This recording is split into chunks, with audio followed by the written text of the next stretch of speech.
Alright, this here is a video on how to make your own top dead center tool. Now, top dead center tool is used primarily, as the name implies, to find top dead center on an engine.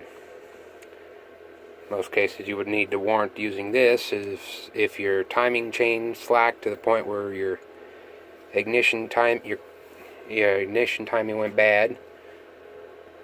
Or if you say you remove your distributor and you forget to mark where you need to put it, and you go to put it back and you don't exactly remember where it was supposed to be going.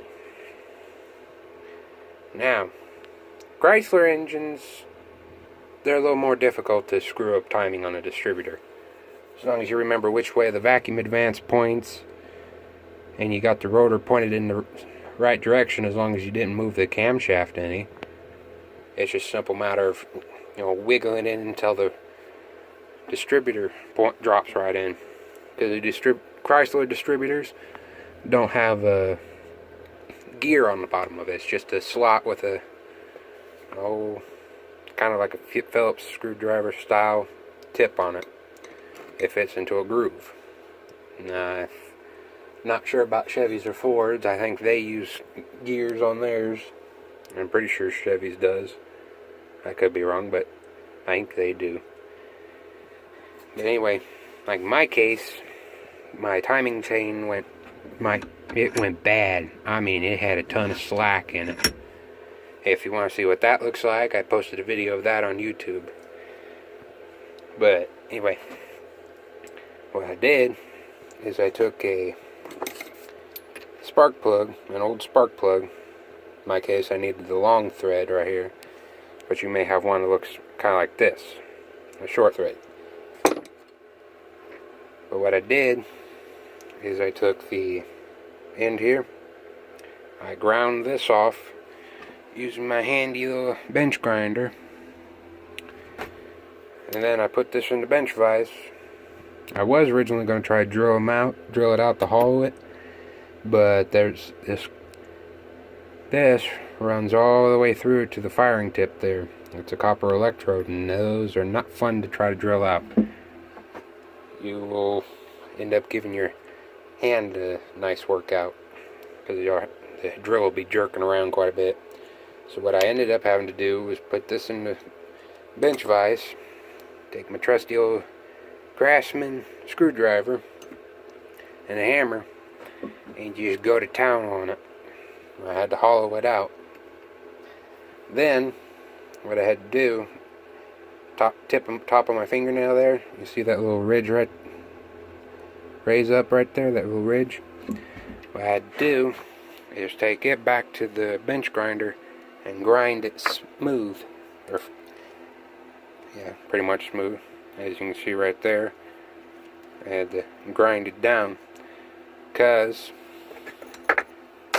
what the inside of this, when it comes up to that little ridge there is a cavity behind it. And what was happening was when my rod would drop down, I used a simple piece of rod here with a little stop on it. This part right here would catch on the lip and it wouldn't slide back up easily. So what I did is I just ground that down to the point where it's smooth, as you can see. Get the camera right there. Yeah, see? So that way, the rod would slide up and down easily. Now, I made mine about, what is that? About 7-8 inches long. I don't plan to, let my starter run rampant and the motor spin over fast. What I'd do is the bump stop method, where I just turn the ignition key and just hit start momentarily for no more than like a second, just to get the motor to kick a little bit, and just turn it that way. Or for some of you, if you had your spinach for the day, a little Popeye joke there, you could get a pipe wrench on your harmonic balancer pulley and turn it by hand. Which I had to do both. But trick to using this is you have to find your compression stroke first. Now you can turn your starter over till you hear a poof, which signals out of your number 1 cylinder, which signals you're on the compression stroke. But if you leave the key in start position too long and you go past it, you kind of have to either backtrack or rotate it around again until you find your compression stroke again. What I'd do is use a vacuum gauge, and I'll try to post a video of how to do that if I remember to. I'm going to be pretty busy this weekend. Be finally putting my truck back together and doing an HEI conversion. So stay tuned for that video. I'm sure it'll be a blast. Literally.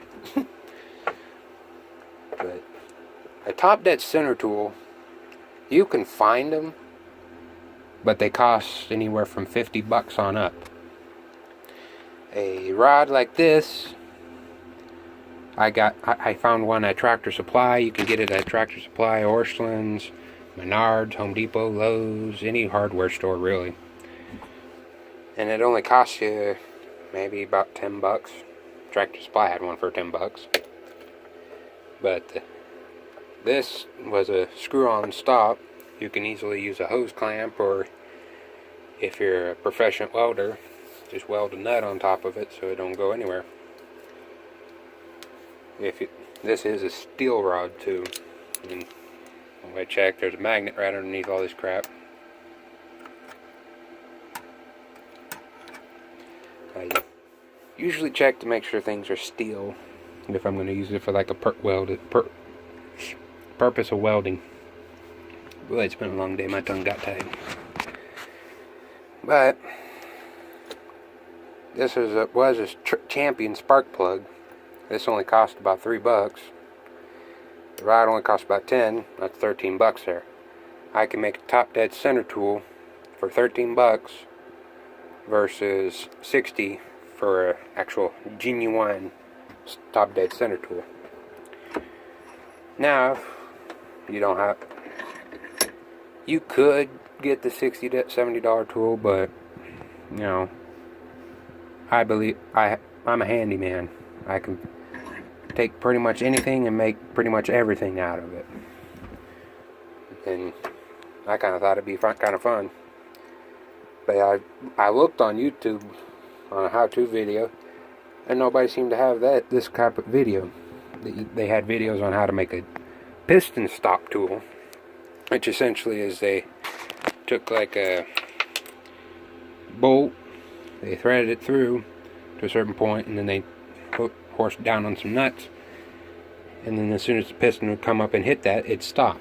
Well, that's all good and dandy, but you'd have to know exactly where your top dead center is, whereas I've never torn my engine completely apart, so I would need to use something like this to where it would, you know, come up to a point, stop, and then start to go back down. That would back it up just ever so slightly. That'd be top dead center for me.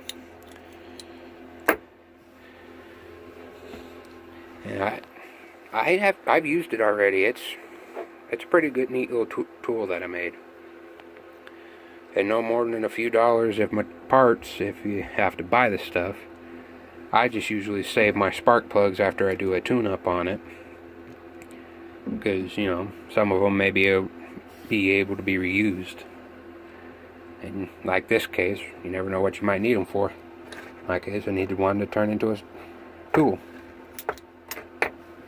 But if you have any suggestions, or if you like it, have any questions, leave a comment below the video.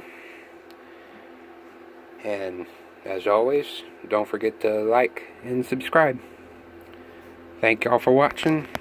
I hope you have a wonderful day. Talk to you later.